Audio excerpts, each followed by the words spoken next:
Hello everyone, and welcome back to Ace Attorney Investigations. Previously, we continued investigating the murder scene in the Alabastian embassy room. Because if one murder wasn't enough, now we have a double murder. And poor Mask Demask II, some sort of copycat trying to cling on to Rondelite's legacy for what little value that legacy is worth, ended up dying to a prop sword from the Steel Samurai show. And something else happened. What was it? I feel like something really bad and terrible happened. And I think I went into this corner to get as far away from it as possible, but I completely forget. So let's move over here. Surely nothing bad will happen, or I won't see anything awful. Alright. It's her. Good old bag. Let's finish talking to her, shall we? Oh god. Right, so at the time of the murder, where were you? What were you doing at the time of the crime? What crime? What? After the show was over, I've had nothing to put free time on my hands. So I used the fireplace in the room next door to keep my bad hip warm.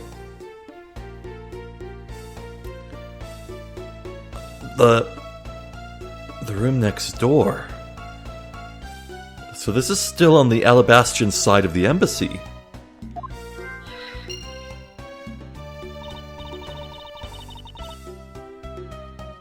Well, didn't Larry say that he was blocked from going in because of the smoke? Maybe that's the chimney he was trying to get down.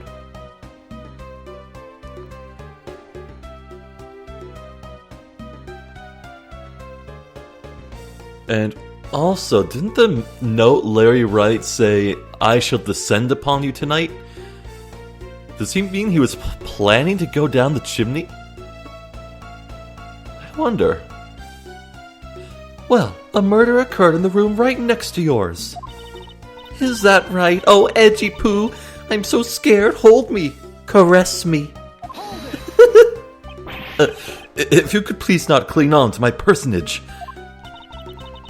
In any case, I take it then that you failed to show up at the Ambassador Alba's speech. Oh, that? No, I didn't go. I mean, I may have the heart of a young, tender maiden, but my body just refuses to cooperate at times. As soon as the show ended, my hips started acting up and got stiff. I couldn't move at all. Can you provide proof of your condition?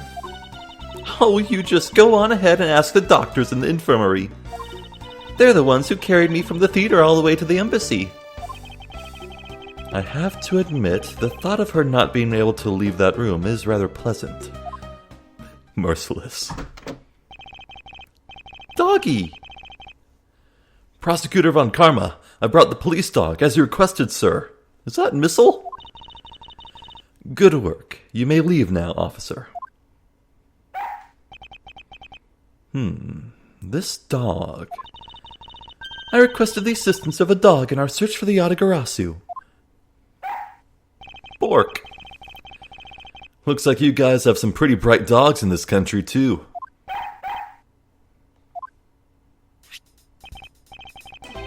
Hey, you're a real cutie, aren't you? Yeah, that's a good boy. That's a police dog Gumshoe's been taken care of. I think its name is Missile. Yes! So, this Missile is, in real life, the dog owned by the series creator or director. Missile guest starred in Ace Attorney 1. In the final case of that game, not counting Rise from the Ashes.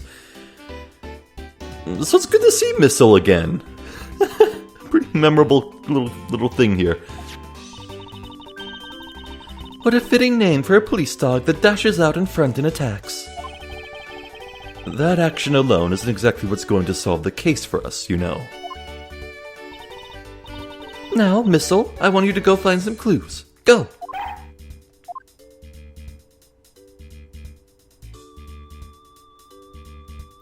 Oh, well, okay. Good dog. You really are quite bright, aren't you? Unlike a certain someone I know. Franziska could be talking about anyone in this room. Now, what do we have here? What is this? It looks like a small hot dog, but on the bun, there is an imprint of the Steel Samurai. The Samurai Dogs! Oh, what a great callback.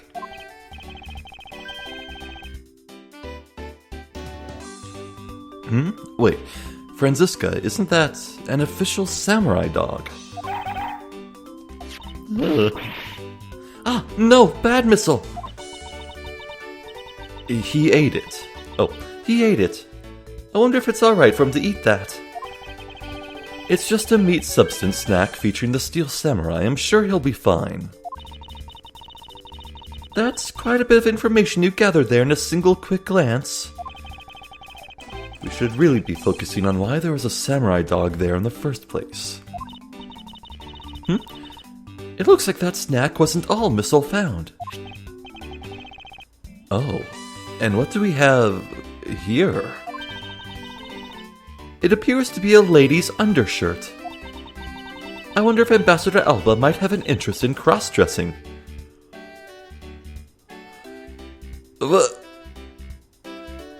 That is a leap? Why did you go right there, Franziska? Also, I won't even judge anyone who cross-dresses. It's not even weird anymore. Makes you happy, go do it. Anyway, I somehow doubt that. It doesn't look like the shirt would even fit him. A samurai dog and a lady's undershirt. What are these two items doing in a room like this? Given the circumstances, the lady's undershirt could only belong to one person. I suppose I should get this over with and ask the owner of said undershirt about it. Larry, what were you doing with this shirt? Okay. Right, present.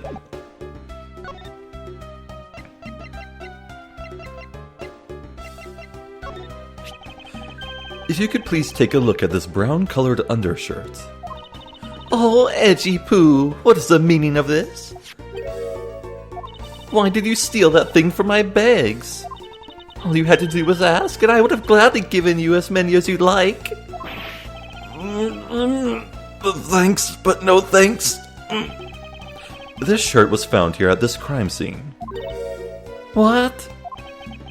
Come now, why don't you just confess and explain what it's doing here? I know nothing. Nothing, I tell you. What? Oh, I admit that I used the fireplace to dry that shirt, but I can't really help the fact that I had to, you know? Wearing that pink princess costume was like being in a sauna.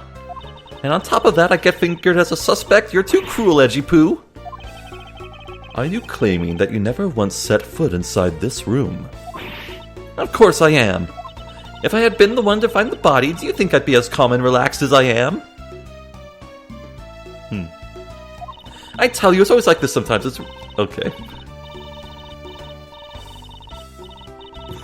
Wait.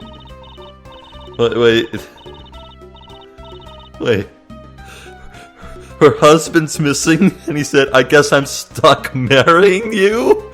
Oh my god! Also, wow, does this imply that Oldbag's been married for the entire time she's been flirty with Edgeworth? Huh. Well, I don't believe she is lying about her actions, so I can safely assume she really was drying her shirt by the fireplace on her break. And somehow the undershirt managed to move from the next room into this one. The hell? I assume the samurai dog was also yours. Ah, that brilliant mind of yours. You really can see through everything about me. And so the feeling of dread continues. But I suppose I should ask for more details. Okay. Tell me about them dogs. That samurai dog was yours, wasn't it? Oh, of course I'm forever yours, my edgy wedgy poo. If you could just stick to what I asked you. Edgy, are you and Miss Oldbag? No! You really don't change, do you? When will you learn how to take a joke? Anyway, that samurai dog wasn't mine. Those things are a present from the studio to the embassy. A present? The studio bigwigs basically told us to play delivery boys. We were supposed to hand the dogs off to the embassy people and tell them hi. Had to pile them all into the pushcart just to move them all. Those studio guys should have delivered those things by themselves, right, Edgy? So, did you deliver the samurai dogs to the embassy staff as per your instructions? Hey, Edgy, don't just ignore me and my question. Are you gonna stick up for me? About that. See, after the show, I went to rest a spell in the dressing room. Because of my bad hip, you know. And there they were, the samurai dogs were just sitting on the dressing room floor. Floor dogs. I suppose you had to make preparations for distributing them after the show. Well, if by preparation you mean sampling them as well. Excuse me. Oh, I tried one and thought they were actually quite good. Sorry, but I just had to find out. I know it was silly of me to think this, but I figured that since they're for a kids show, their taste was probably for kids too. But they were so good that I couldn't stop. Before I went back to my room, I just had to help myself to half a dozen or so boxes. Oh. As I sat there by the roaring fire, warming them and eating them, I thought, this is...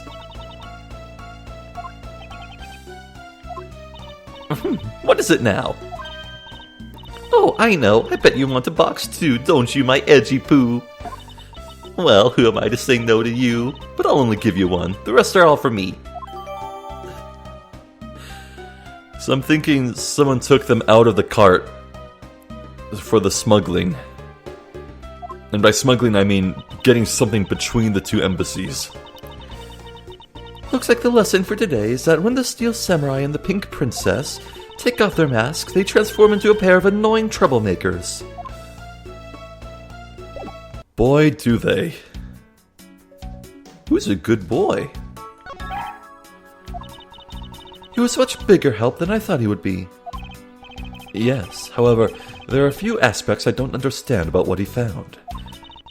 In that case, you should keep on investigating until you do understand. Now, my subordinate, continue with the investigation. Alright, I will. It is with great dread that I proceed and do what I must to solve this case. Let's try some logic.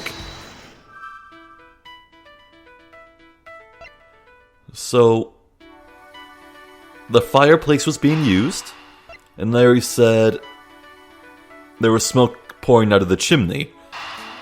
This is an obvious connection.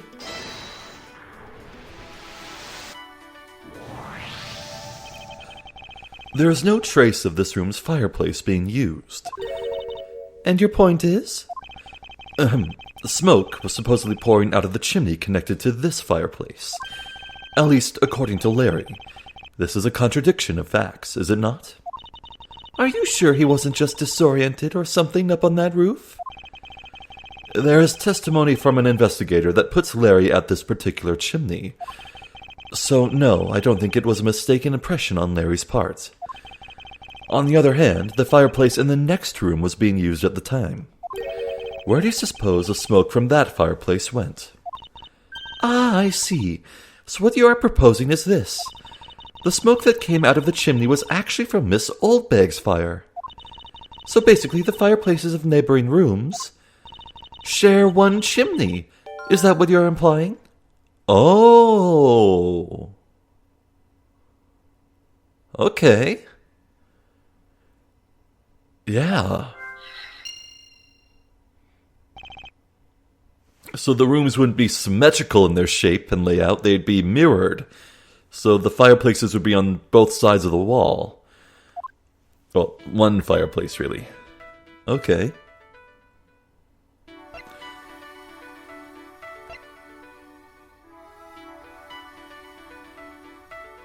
Well, the only thing I can think of, maybe just like the same concept of a hot air balloon, maybe the fire and the heat lifted up the fabric and made it fly in, but that seems like a bit of a leap.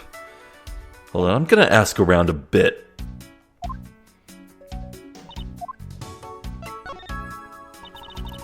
We borrowed this dog from the local precinct. But is he really capable of handling this case? I thought police dogs are usually of a much larger breed. He may be small, but he is an excellent police dog. Furthermore, he was raised by Detective Gumshoe. You had me thinking the dog was capable until you said that he was raised by Scruffy. Yes, well, I suppose that wasn't the best of arguments to use. Makes sense.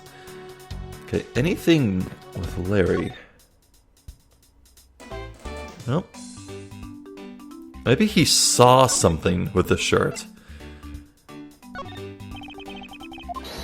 Nope, he does not. Well, maybe we could ask him about the samurai dogs.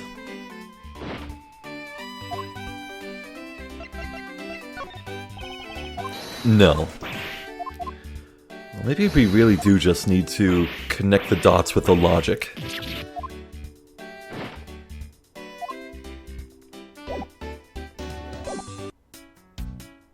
Okay. Bad, do you have any thoughts? No. Yeah, okay, well, maybe another look at the fireplace is warranted. No, it is not. Well, logic it is. Please work, please.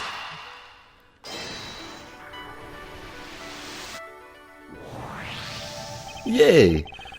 The lady's undershirt that Missile found. Yarg! Why are you getting all excited over holding on to a lady's undergarment? Miles Edgeworth, you uncouth sea slug! If you know the owner of said undershirt, then hurry up and return it to her already. You have it all wrong. This is evidence. And the owner of this piece of evidence was in the room next door. And yet, despite that, Missile found it in the fireplace of this room. This lady's undershirt. Are you seriously claiming that it somehow passed through a solid brick wall? Not quite. The fireplace in this room is connected to a chimney. The other fireplace in the other room is also connected to the same chimney, leading us to the possibility that the two fireplaces are connected to each other. Perhaps a closer look at the back of the fireplace is in order.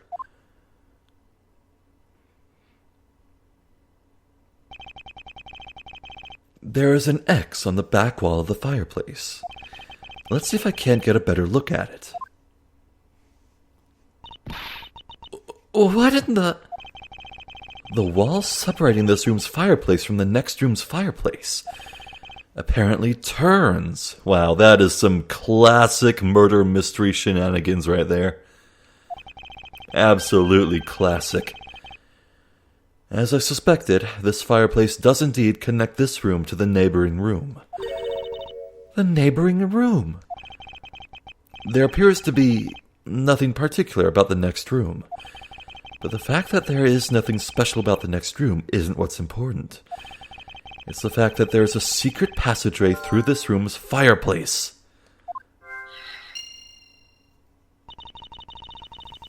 We now know that the fireplace connects the two rooms. But how exactly is that significant?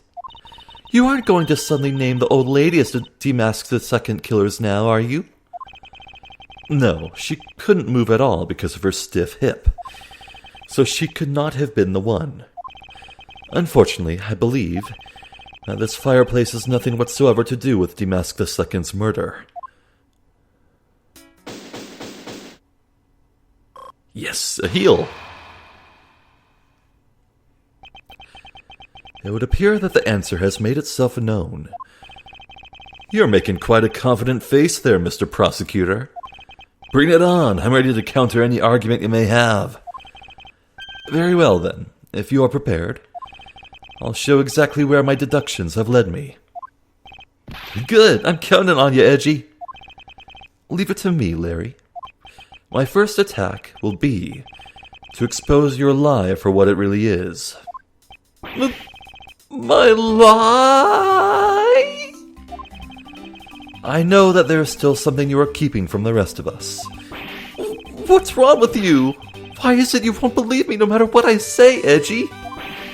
Curse you! I should just hurry up and die already if that's how it's gonna be. I'll confess to every murder in the whole world and then... Whoa! Whoa! Hey!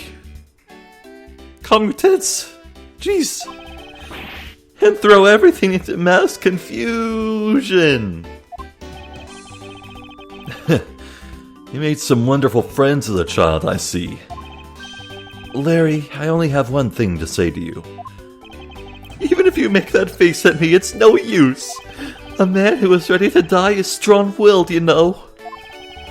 Larry, it doesn't matter what sort of harebrained trouble you've caused. I only ask that you do not lie to me.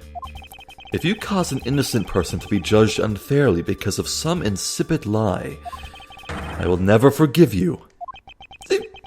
Edgy! Although, allow me to say, that I consider you to be among the innocent in this case. And that I will draw the real killer out. You can trust me on this. Alright, This time I'll tell you the whole truth, okay? What happened, what didn't happen, the works. Just what happened will do. Now then, if you would please testify as to what you did up on the roof tonight. I love that close-up of his face. That was good. After the show, I left the pushcart in the rose garden and came into the embassy. Then they took a picture of me shaking hands with the ambassador. After that, until my next appearance, I had some free time, so I wandered around. That's when I spotted the chimney. A chimney like that is a rare thing, you know.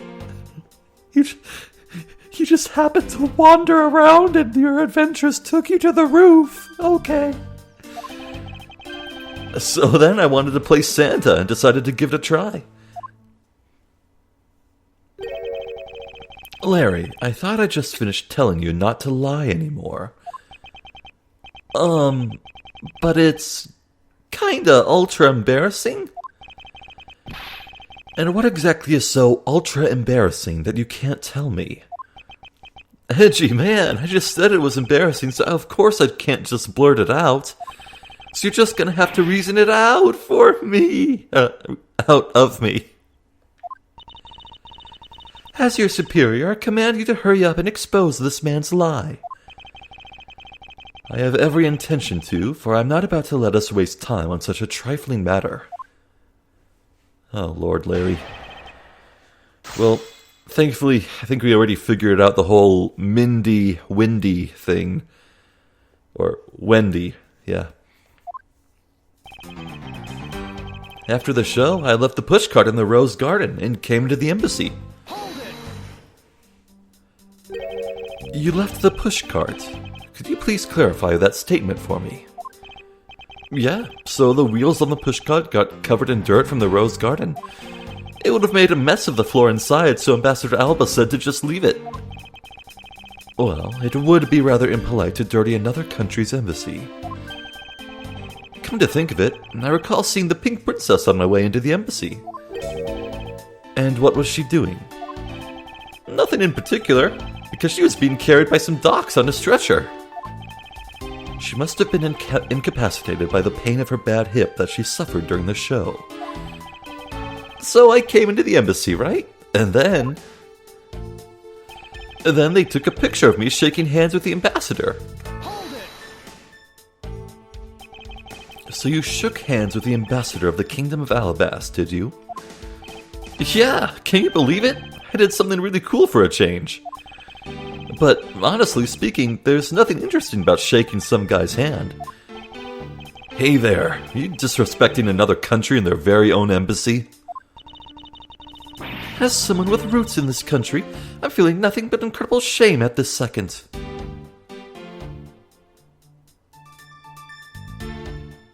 Are the Von Karmas from Codopia?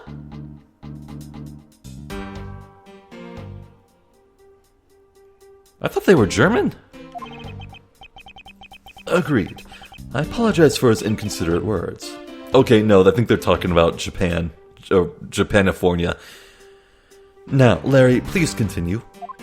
What is with all of you? You keep saying that kind of thing and I'll tell you only lies.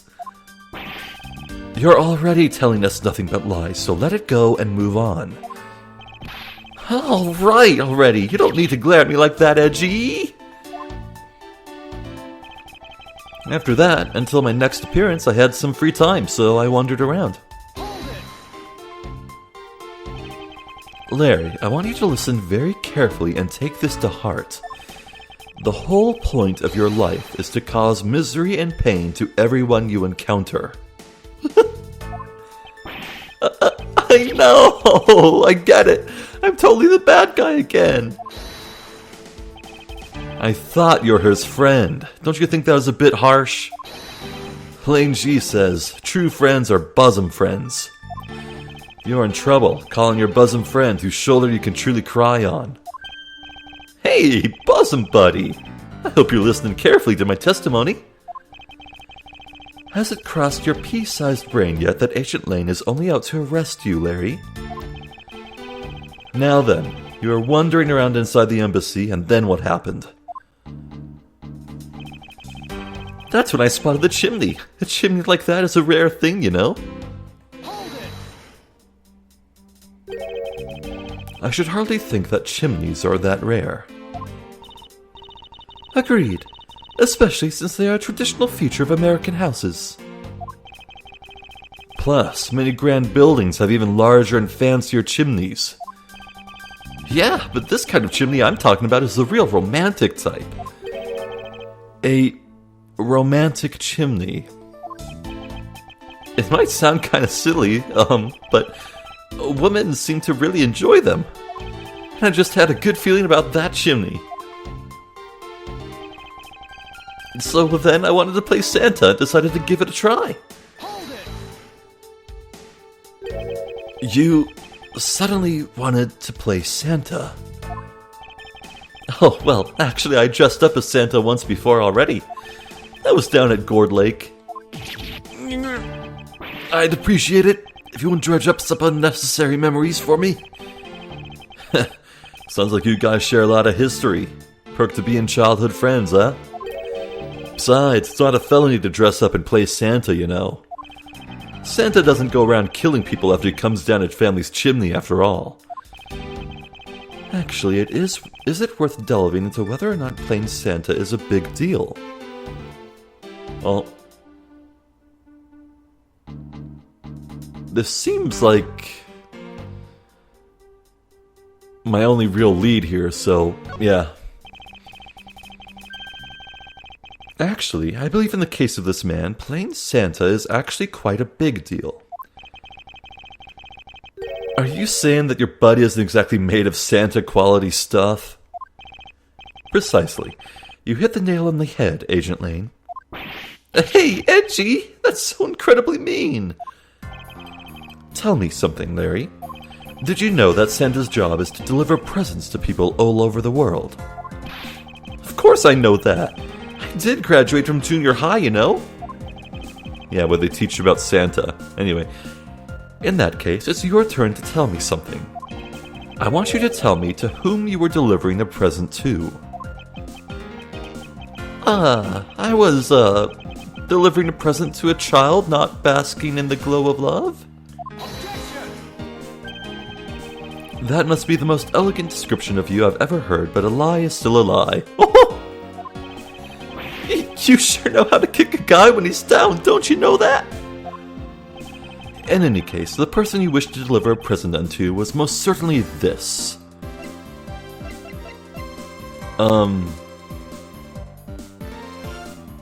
Well, there's nothing for the Pink Princess, but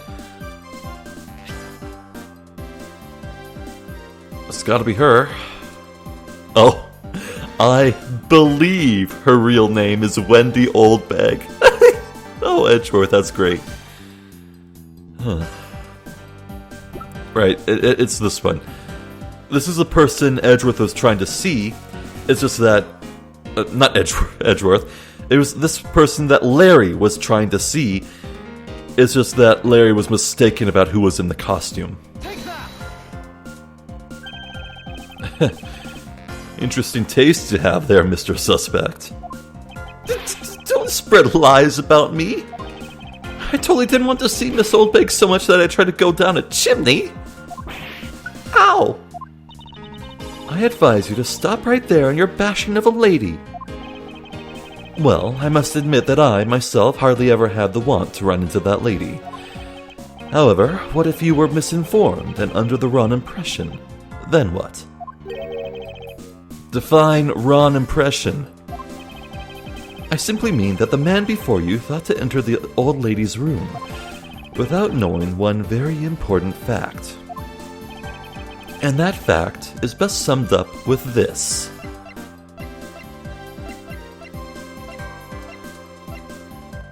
The stand-in request. This is something the old lady received from her employer for the night. The girl who normally plays the Pink Princess, Mindy, was it again? It seems that this man is quite taken with that actress. But that's not true, Edgy. She's the one with the hots for me. I just know it. I can feel her sexy beam piercing my heart when she's watching me. Sexy beam, I tell you. You filthy, despicable, inconsiderate, fickle, idiotic, cowardly apparition of a man. You haven't matured at all since we last met. Hey, Mr. Prosecutor. Yes? This guy. He's got bigger problems than just get involved in murders, I take it? I suppose you could put it that way. Hey, what the heck, man? I don't get you guys at all. Why do you all have to make me out to some sort of bad guy? To return to the original topic, I propose that at least this much has been made clear. Without any knowledge that Miss Mindy had fallen ill, Larry tried to make his way into Pink Princess's room. That much we know for sure.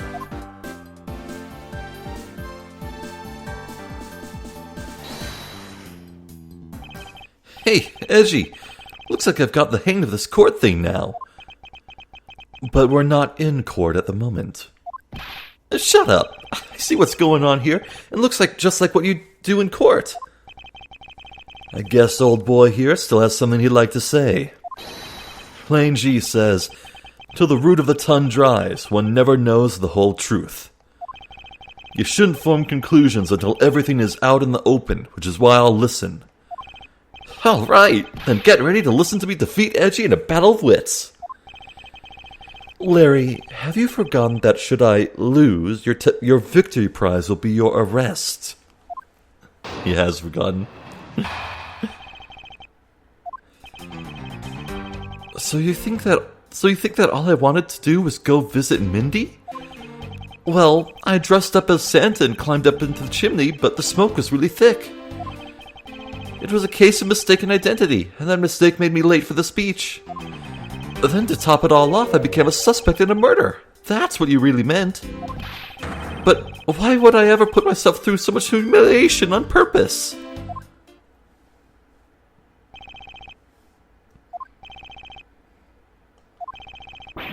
Hey, someone say something!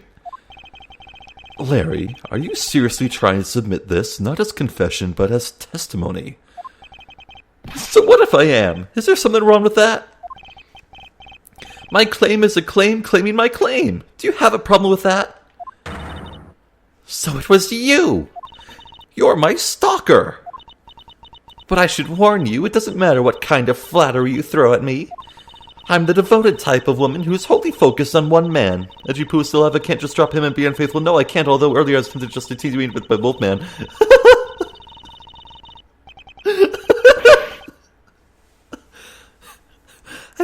I'm so inspired. You're such an inconsiderate, cowardly, idiotic, and all around completely worthless man. I thought I heard something ominous just now, but perhaps it was just my imagination.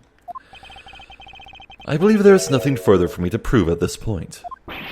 Oh, what do you mean? Of course you still got something to prove. You still have to show some proof that I was trying to meet up with Mindy. Proof, you say? Remember, Edgy? Everything is evidence in court, right? You mean Evidence is everything in court, Larry, but I understand your point.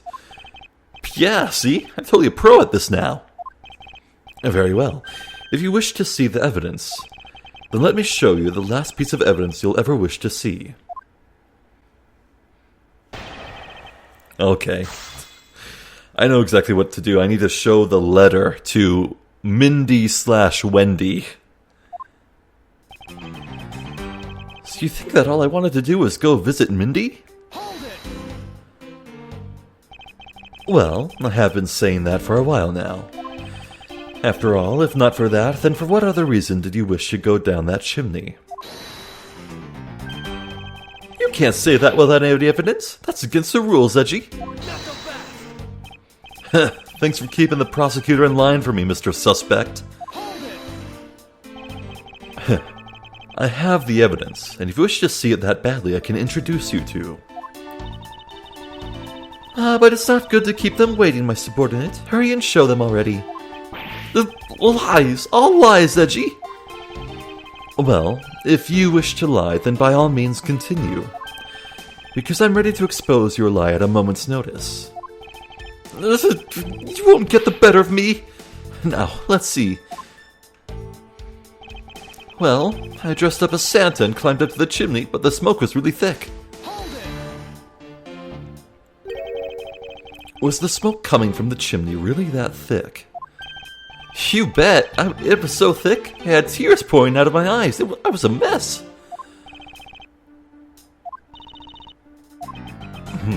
I see. You do realize that you've just confirmed for us your chimney escapade? What? That's totally unfair! You tricked me, Edgy! Hardly. You simply have yet to master how to counter this cross-examination technique. Well, what I just said was a slip of the... No, I said the wrong thing. Besides, isn't this what you really meant to say about what I did tonight? It was a case of mistaken identity, and that mistake made me late for the speech. I'm not quite sure how you could mistake that actress for this lady. Oh, Edgy Poo, are you staring at me? Are you finally succumbing to my feminine charms? I should think that the Steel Samurai is the one who should know all about your charms. What? Me? Edgy, what are you trying to do to me? Nothing. Simply that the Steel Samurai and the Pink Princess are husband and wife. Aw, is my poor little Edgy Poo jealous? If you could please drop that line of discussion right this instant.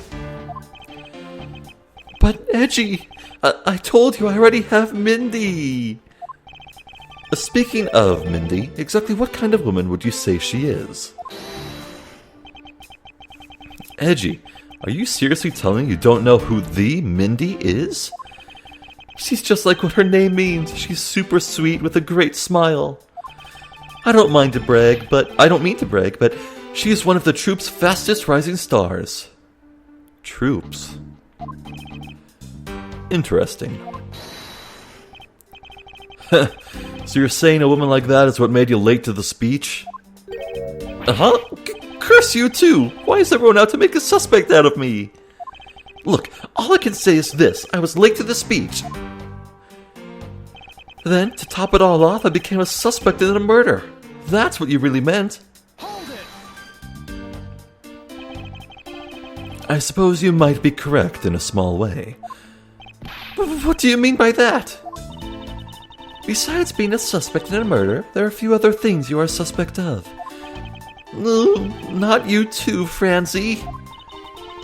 You tried to stalk me, but I won't let you intimidate me like that.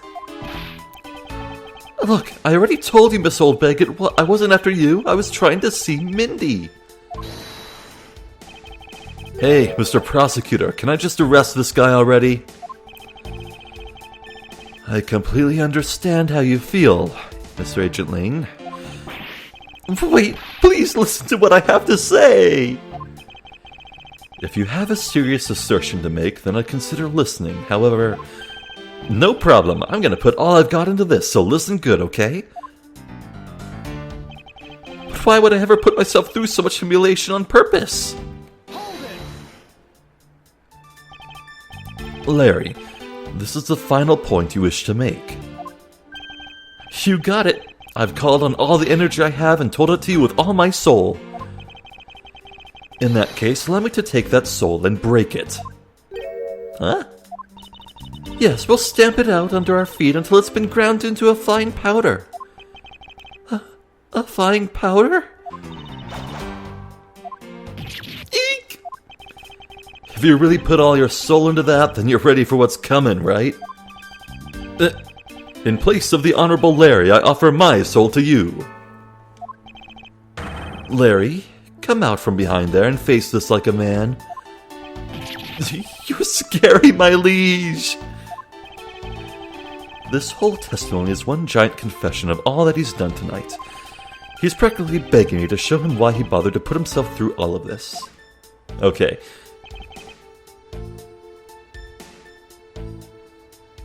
Yes. I do. We'll present on this, I think. Objection! Larry, don't even think about denying that you have knowledge of this letter. Hey! Why are you showing that thing to me? Wendy, I'll be descending on you from above tonight, your loving knight. Well, isn't that just romantic? But you weren't able to descend on her from above, were you, Mr. Loving Knight? I have no idea what you're talking about. I don't remember a thing.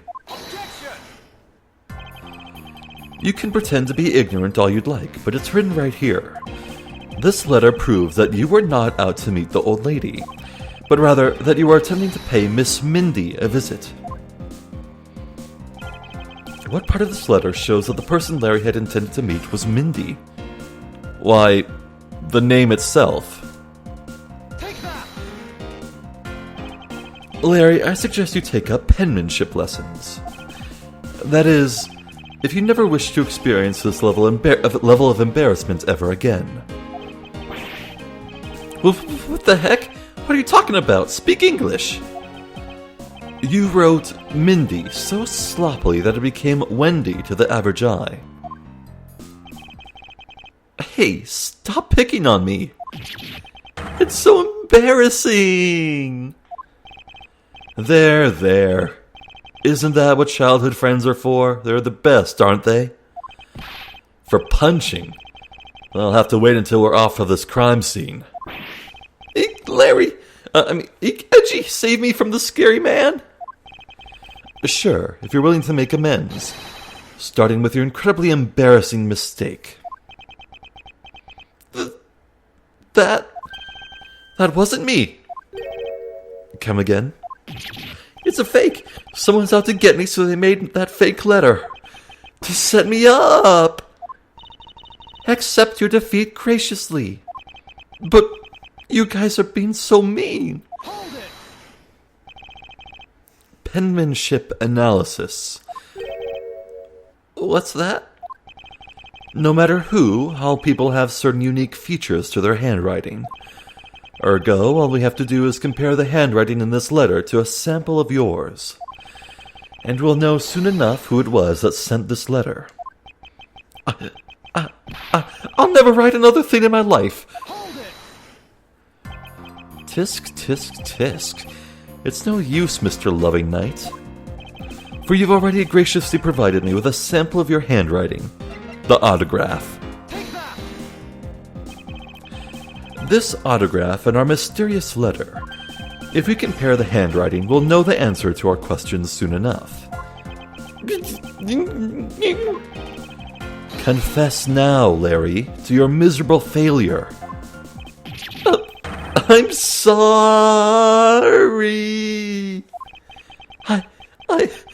I did it. It was me causing trouble again. I admit it. You hit the nail right on the head, Edgy. So he finally confesses. I saw the pink princess being carried around in a stretcher and got worried, all right? I wanted to go into Mindy's room, but the doctors wouldn't let me in. So what choice did I have? It was the chimney or bust, Edgy. Your mind jumped from the door to the chimney. What a criminally overactive imagination. Well, at least I was honest and wrote Mindy a letter and stuck it under the door. That way she wouldn't be so shocked when I came down through the chimney. Except for the fact that the letter was an utter failure at conveying said sentiment. I'm really sorry. Larry, you may be a shameful good-for-nothing blight on the face of humanity. However, I always knew you weren't the killer. I told you to trust me, because at the very least I can attest to that about you. Edgy, you're... Ack! We've lost a lot of valuable time because of you. Ow! In any case, I believe we can say that we now know exactly what happened. Mr. Larry Butts sought to climb down the chimney, not for access to the crime scene, but to enter the room of the elderly lady next door. Great job, Mr. Prosecutor. Although I still find it a bit unbelievable that the two of you are friends. But the suspicion on that guy over there isn't completely resolved yet, so don't get any funny ideas about running off, okay?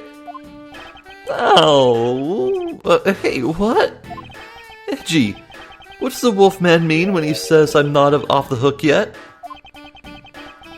He means the murder weapon.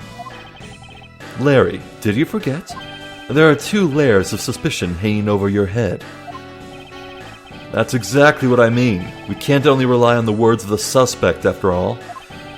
We may have figured out where he was and what he was doing all night, with the blood-stained samurai sword that was left at the crime scene. As long as there is no satisfactory explanation for that, this wolf will refuse to ease up on his bite. Eek!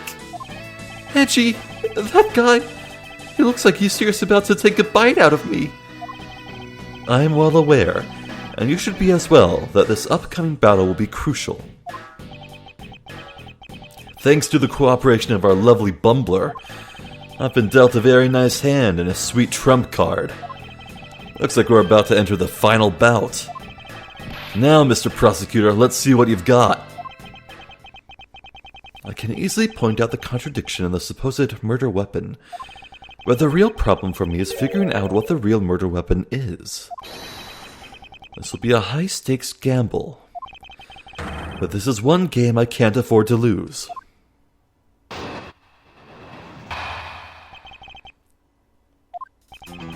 I was the one who found the body of the victim to mask the second. Beside him was a samurai sword, glittering red and offering up the scent of blood. It was supposed to be in the Steel Samurai's dressing room, but I found it here instead. Plus, I found the murder weapon's owner, the suspect Larry Butts, in here too. Isn't it a bit far-fetched to accuse someone simply on the basis of ownership? This owner wanted to sneak into the crime scene. I think that's plenty to go on, don't you? Hold it! If you're alluding to his reason for being by the chimney, we've already established that. Knuckle back! Hold on there, Mr. Prosecutor. You two are longtime friends, right? Who's to say you didn't fabricate the evidence to give him an alibi? You're accusing me of fabricating evidence. You think I can believe anything you produce? Forging evidence is all you prosecutors do. This man has some serious issues with prosecutors. But come on, I can't think up something as complicated as that, right, Edgy? Larry, I can agree because I know you and your personality well. However, Agent Lane knows nothing about you, or me for that matter. I sense his hatred for my entire profession emanating from his entire being. Meaning that the only way I can prove Larry's innocence is to present irrefutable evidence. Okay. Okay, I know we're like 10 minutes short, but I want to end here for two reasons. One, I think that if I continue from here, I wouldn't be able to get to an organic place to put things to rest 10 minutes from now, and also kind of have been developing a little bit of a headache. Don't feel too good right now.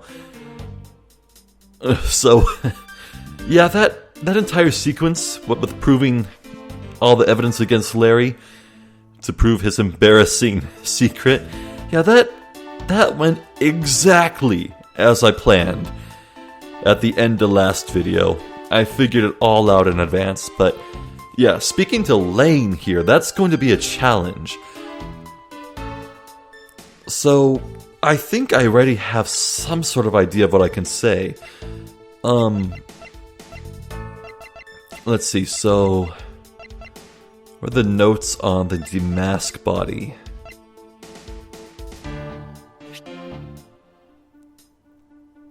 This is a prop sword. On any solid impact, it should bend. Meanwhile, the samurai spear did bend it. The sword is a prop. How could it possibly kill someone? At least with one blow.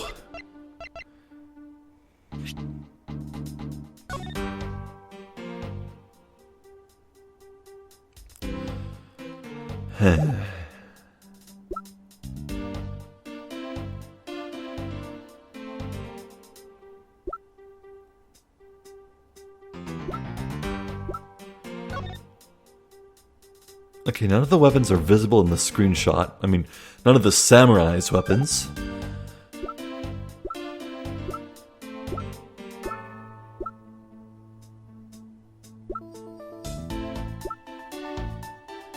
Well, I guess we'll have to work this out bit by bit. I'll have to press everything Lane says, draw out every possible advantage we can get, so I guess we'll do that next time. For now, I'm Zephyr the Jester. This has been Ace Attorney Investigations. Thank you for watching, and hopefully I'll catch you next time. So until then, please take care.